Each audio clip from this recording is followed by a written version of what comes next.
Hello friends, welcome back आपके अपने YouTube channel ask your gynaecologist में। मैं डॉक्टर सोनल परिहार। आज का टॉपिक पिछली बार जो हमने डिस्कस किया था उसी के कंटिन्यूएशन में है। पिछली बार हमने डिस्कस किया था कि प्रेगनेंसी में क्या खाना चाहिए, राइट। अब हम डिस्कस करेंगे प्रेगनेंसी में क्या चीजें नुकसान करती हैं, क्या चीजें नहीं खानी चाहिए। ओके, तो जैसा कि मैंने पिछली बार बताया था कि प्रेगनेंसी एक नॉर्मल रूटीन फिजियोलॉजिकल कंडीशन है। ये कोई बीमारी नहीं है कि इसके लिए कोई स्पेशल डाइट होनी चाहिए। जो आप रूटीन में खाते हैं उसी में कुछ चीजें बढ़ानी है, कुछ चीजें कम करनी है, राइट। तो सबसे पहले जो सबसे नुकसान देही चीज है हमारी डाइट में वो है स्पाइसेस, यानी कि मिर्ची और मसाला। हमारी इंडियन डाइट में बहुत ज्यादा मिर्ची मसाला, बहुत ज्यादा तेल और घी का इस्तेमाल होता है। जितनी आप स्पाइसेस खाएंगे उतनी आपके अंदर गैस्ट्रिक प्रॉब्लम्स होगी, आपकी फूड पाइप में छाले बनने शुरू हो जाएंगे। जैसे जैसे प्रेगनेंसी बढ़ेगी आपको ये प्रॉब्लम और ज़्यादा बढ़ेगी। जो आप खाएंगे वही आपके बच्चे में ट्रांसफर होगा, तो ऑब्वियसली उसको भी गैस्ट्रिक प्रॉब्लम्स बाद में बहुत ज़्यादा होंगी।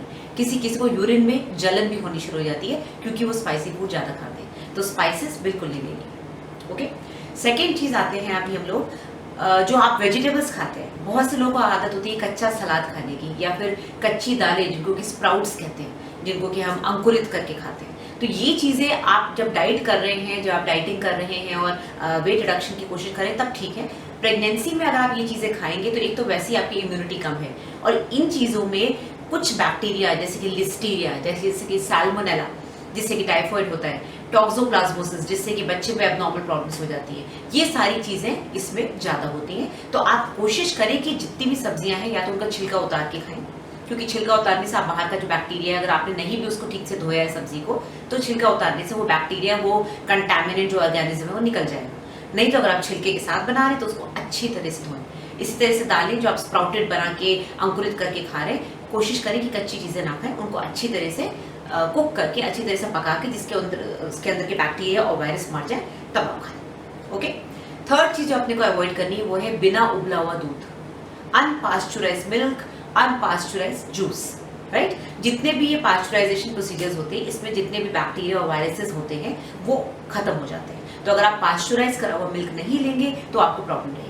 उसकी वजह से आपको सैल्मोनेला यानी कि जिससे टाइफॉइड होता है, या फिर और तरह तरह के बैक्टीरिया जो उसमें होते हैं वो हो सकते हैं और आपके पेट में जा सकते हैं। ओके, चौथी चीज जो आपको अवॉइड करनी वो है जंक फूड।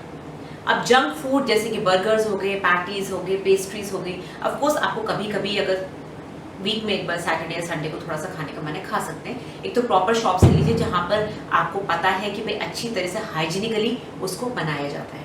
दूसरी चीज, प्रोसेस ये जितने भी जंक फूड हैं इनमें हाई शुगर होती है, हाई कैलोरी होती है, और न्यूट्रिएंट्स जो हमको चाहिए प्रेगनेंसी के लिए वो बहुत कम होते हैं। तो अल्टीमेटली आपका वेट बढ़ता है, बच्चे में वो कैलोरीज किसी काम की नहीं होती, आपका वेट बढ़ता है, आपका बीपी बढ़ सकता है, आपको आगे जाके डायबिटीज हो सकती है, बच्चे में ग्रोथ प्रॉब्लम्स हो जाती है। तो ऐसी चीज लेनी ही क्यों, राइट। तो ये चीज आपको अवॉइड करनी है। दूसरी चीज जो हम लोग डिस्कस करेंगे वो है कफीन।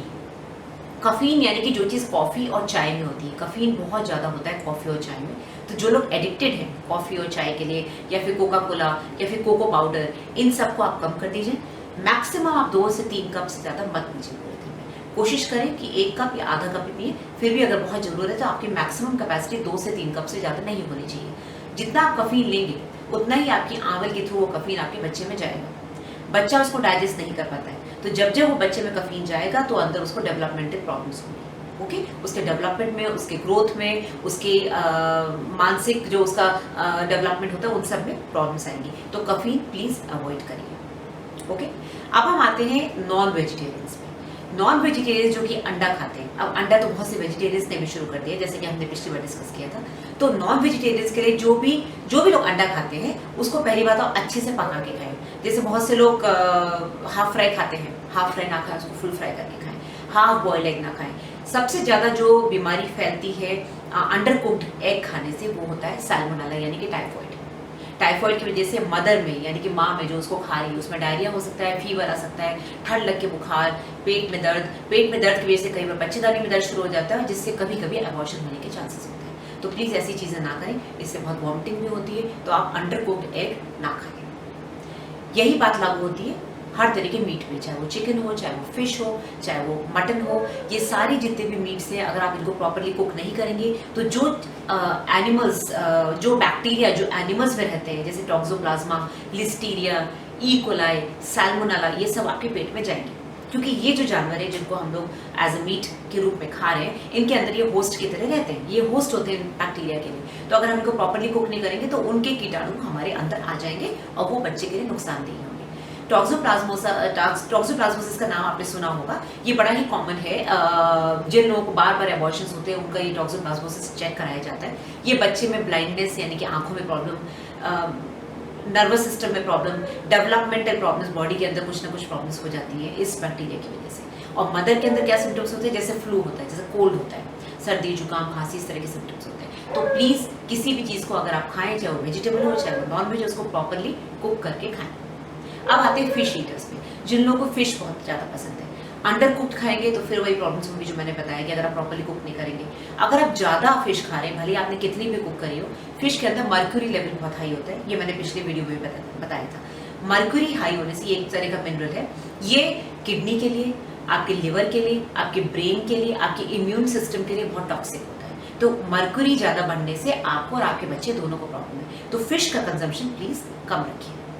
ओके, लास्ट में मैं वो 2 चीज़ें डिस्कस करूंगी जो कि हम लोग सिर्फ प्रेग्नेंट लेडी ही नहीं, एक नॉर्मल इंसान को, आदमी हो चाहे औरत हो, उसको लेने से मना करते हैं। वो है अल्कोहल यानी कि शराब, और दूसरी चीज़ है स्मोकिंग।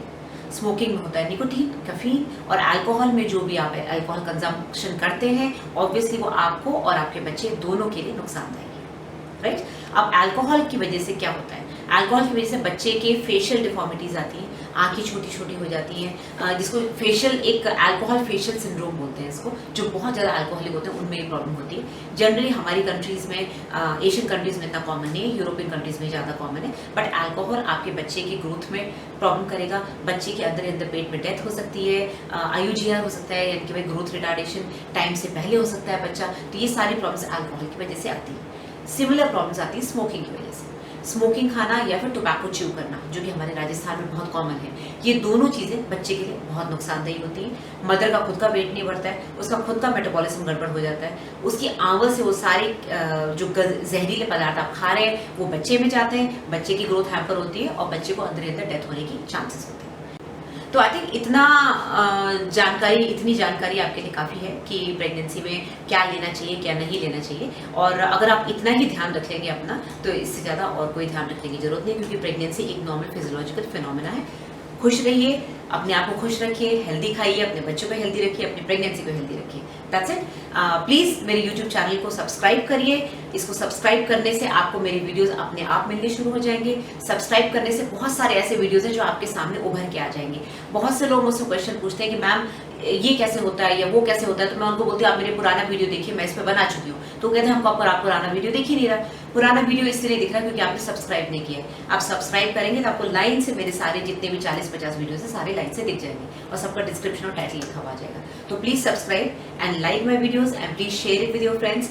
आप मेरे को मेरे इंस्टाग्राम हैंडल पे भी फॉलो कर सकते हैं, sonal.parihar.33, और मेरे को इनबॉक्स करिए क्वेश्चंस का। मैं डेली 15 से 20 से 25 क्वेश्चंस का आंसर देती हूँ, आपको भी पक्का दूंगी। मैंने अपने पिछले वीडियो में बताया था कि मेरे को अगर आपको डायरेक्टली टेलीफोन कंसल्टेशन करना है तो आप मेरे को इस नंबर पे कॉल करके मेरे से अपॉइंटमेंट ले सकते हैं। Okay, till then take care. मैं वापस हाजिर होंगी नेक्स्ट वीडियो के साथ। Bye bye, take care.